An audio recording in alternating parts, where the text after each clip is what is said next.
পৃথিবীতে যারা সফল হয়, সফল হওয়ার তো অনেক মূল মন্ত্র থাকে, সফল হওয়ার অনেক ওয়ে থাকতে পারে। তো সফলতার একটা বড় উপায় হচ্ছে যারা আশেপাশে বিভিন্ন ঘটনার দায়কে নিজের কাঁধে নিতে পারে, তাদের সফল হওয়ার চান্সেস অনেক বেশি। এখন প্রশ্ন আসতে পারে, ভাইয়া আশেপাশের দায়কে নিজের কাঁধে নেওয়া মানে আসলে কি?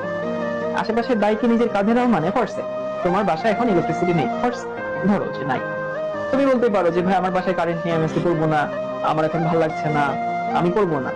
তাহলে তুমি কিন্তু দায়টা নিজের উপরে নিলা না। তোমার বাসায় কারেন্ট নেই, সেইটাকে তুমি মেনে নিয়ে যদি নিজে এখন পড়াশোনা শুরু করো, তো কারেন্ট নাই এইটা একটা এক্সকিউজ, ঠিক আছে, কিন্তু আমি সেটাকে নিজের কাঁধে নিলাম, ওকে কারেন্ট নাই, আমাকে একটু অন্ধকারেই করতে হবে, অন্ধকারে ক্লাসটা করতে হবে। একটু মোমবাতি ধরে তুমি ক্লাস করো, বা তোমার বাসায় যদি অন্য কোনো চার্জার লাইট থাকে সেটাতে তুমি ক্লাস করতে পারো। তো এটা হচ্ছে একটা ফ্যাক্ট যে আশেপাশের দায়কে নিজের উপরে নাও।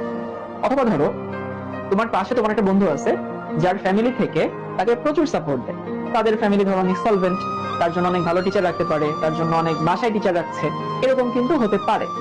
কিন্তু তোমার ফ্যামিলিতে ধরো সেই সামর্থ্য নাই, সবার ফ্যামিলিতে থাকে না।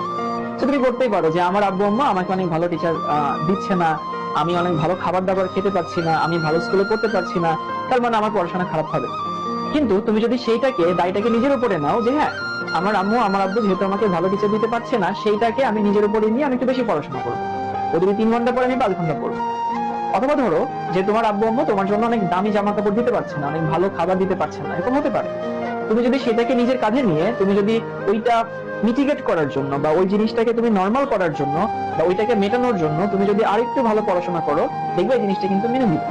অথবা ধরো তোমরা যারা অনেকে ঢাকায় থাকো, তো অনেক সময় দেখা যায় আমরা কোথাও দেরি হয়ে গেলে আমরা বলি যে হচ্ছে জ্যামে পড়ে গেছিলাম, জ্যামে আটকে গেছিলাম। এই যে তুমি যখন বলবা কোথাও এক্সকিউজ দিয়ে বলবা যে আমি জ্যামে আটকে গেছিলাম, এর মানে হচ্ছে তুমি কিন্তু দায়টা নিজের উপরে নিচ্ছ না। তুমি তো জানো আসলে ঢাকায় জ্যাম থাকে, তাই না?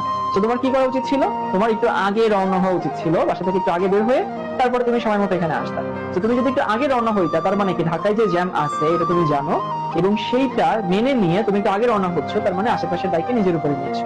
সেটা একটু মনে রাখবা যে লাইফে যারা শাইন করে এখানে ম্যাক্সিমাম মানুষ এবং বিভিন্ন প্রতিবন্ধকতা আমাদের থাকে, বিভিন্ন লিমিটেশন থাকে, এইগুলো কিন্তু আমরা আমাদের হাতে থাকে না আর কি, আমরা পরিশ্রম দিয়ে ওইটাকে আসলে মিটিগেট করতে পারি।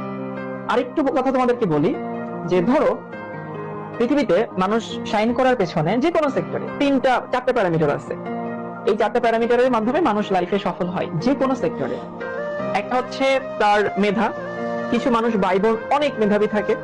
তার পরিশ্রম দিয়ে মানুষ লাইফে শাইন করতে পারে।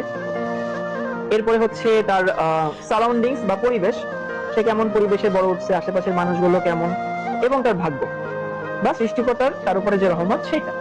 এই